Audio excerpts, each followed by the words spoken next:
ada orang eh, ketemu orang kaya banget, dia bilang gini, saya nggak butuh asuransi, kalau memang sakit dia tinggal bayar. Daripada beli polis, preminya kan mahal. Dan kayaknya itu kalau dihitung itu lebih mahal dari kemungkinan sakit. Ini konteksnya dia itu nawarin tentang health protection. Itu gimana tuh, Ci? Oke, mungkin kalau boleh saya komentarin, kesalahan pertamanya mungkin adalah nawarin.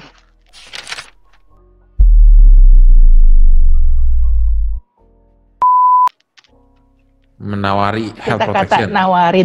nawarin Okay. itu salah. Oke, jadi kita nggak pernah nawarin sesuatu karena kita bukan sales. Oke.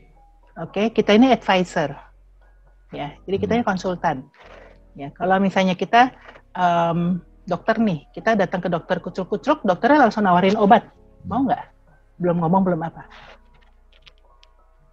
Nggak mau lah, periksa dulu dok, apa keluhan saya, gimana kondisi saya, benar nggak? Betul. Ya. Atau misalnya kita datang ke arsitek, gitu nyampe dia langsung nawarin blueprint, mau nggak? Nggak mau juga, kan saya maunya mungkin rumah ini peruntukannya seperti apa, gitu, ada ruang tamu, ada ruang bermain, sebagainya. Ya. Jadi sama, kita sebagai financial advisor, kita nggak boleh nawarin obat sebelum tahu sakitnya. Iya. Kalau di ngomongin itu jadi sangat lucu. Jadi kalau misalnya kita datang-datang ke orang kaya, kita nawarin perusahaan nawarin proteksi kesehatan, dia nggak mau, itu wajar banget. Ya, jadi saya mungkin yang harus kita lakukan adalah kita gali dulu kebutuhannya. Sebenarnya dia concern nggak sih sama kesehatan? Mungkin dia tipe orang yang yakin dia seumur hidup nggak bakal sakit. Ada loh orang yang kayak gitu. Ya, kalau orang kayak gitu kita tawarin kesehatan biar gimana pun dia nggak mau, karena dia nggak merasa itu adalah masalah dia. Ya. Juan, saya tawarin obat langsing, mau nggak? Mau dong. Saya kan benar. Kalau saya ngomong lady mungkin nggak mau deh ya. Langsing. Tapi kalau bisa kita nawarin orang yang gemuk, ya berapapun harganya asal bagus dia mau, benar nggak? Betul. Ya, sama kayak gitu. Jadi kita tanya dulu concern dia apa, impian dia apa, ketakutan dia apa, baru dari sana kita bergerak untuk memastikan dia bisa mencapai impiannya, memastikan dia bisa menghindari masalahnya, maka produk kita nggak lagi menjadi masalah di harga. Karena produk kita adalah resep yang diberikan oleh seorang dokter. Oke. Iya. Berarti kita bukan nawarin ya, Cia, tapi ya kita nanya dia punya plan apa, aspirasi apa kayak yang tadi gitu ya. Dan by the way, kalau dia punya aset banyak, tinggal pakai yang pohon aja, yang daun dan akar.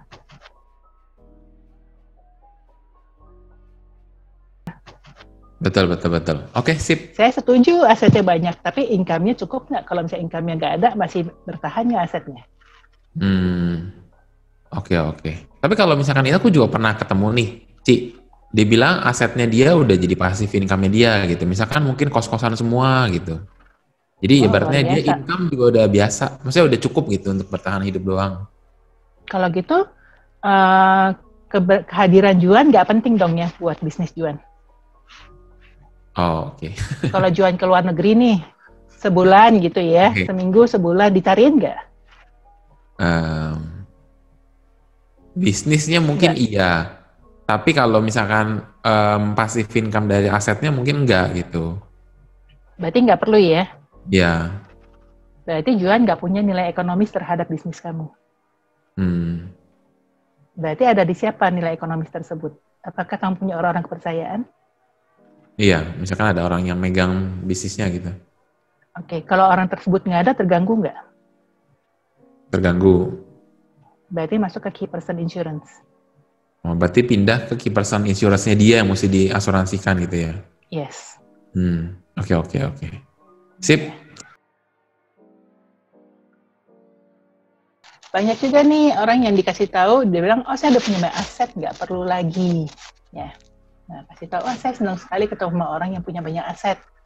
Nah, saya boleh nggak menggambarkan sebuah analogi ya? Ibaratnya pohon nih. Kalau misalnya pohon seperti ini, kalau misalnya ada angin banyak sehingga buah maupun daun rantingnya berjatuhan, mati nggak pohonnya? Enggak ya? Yeah. Dia akan tumbuh kembali. Bahkan sampai ada halilintar, kena petir sekalipun, tinggal tunggulnya. Mati nggak pohonnya? Enggak juga, dia akan tumbuh kembali. Kenapa? Karena ada akarnya. Ya. Nah, semua aset yang sudah Bapak hasilkan sampai dengan saat ini itu adalah ibaratnya ranting, buah, dan daun dari pohon ini, yaitu aset. Ya. Sebanyak-banyaknya aset yang Bapak hilang, gara-gara ada resiko, ada sakit, dan sebagainya, sepanjang masih saya bayar itu nggak masalah. Kenapa?